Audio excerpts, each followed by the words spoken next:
Hello, Ran. I will just ask you if you can introduce shortly yourself.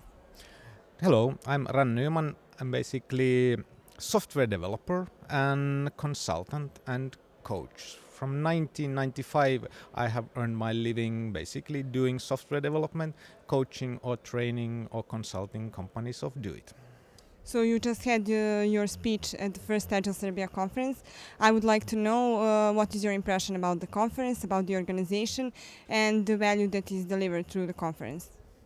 Organization seems really good organized. When I arrived at the airport, there was a pickup. When I arrived at the hotel, there was envelope for me what to do. And here at the conference, it seems that the speakers are well perceived, and there's lots of discussions after the speakers. So it seems that the people get at least ideas what to speak there.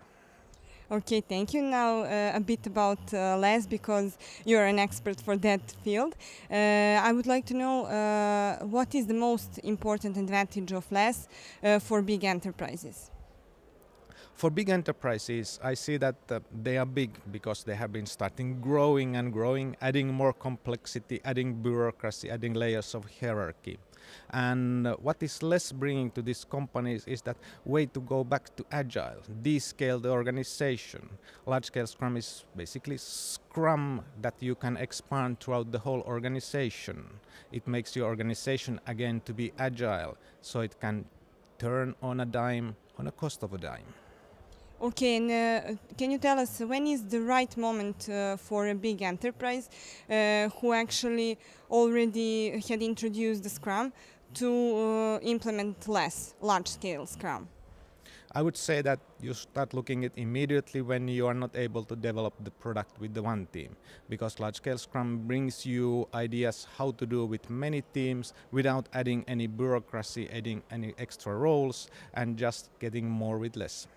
So we are talking about a lot of cross-functional teams. Which is the biggest number of cross-functional teams that you worked with, and what was the biggest challenge in those teams? The biggest number that I have worked with is something like, I don't know even the team numbers, 1,700 people across tens of sites.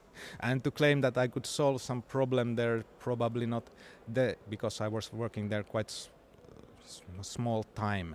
But I have worked with one organization that had approximately 30 teams, and they have worked a little bit more than 1 year, so I could actually solve even some problems. And the key thing that we solved there was creating this kind of a production system that you would run the unit test, you would run the automatic acceptance test, and get really fast feedback and keep the software in really good shape, even when you keep on having 20 teams constantly integrating to the same code base. Okay, and in the end, can you tell us what is your message for Serbian IT community? Be agile. Don't go back to this kind of there are lots of now something built on top of agile. Look at the agile manifesto, look at the principles, look at this kind of a small teams focused on delivering customer value, working in close collaboration with the business and paying customers. Okay, thank you very much.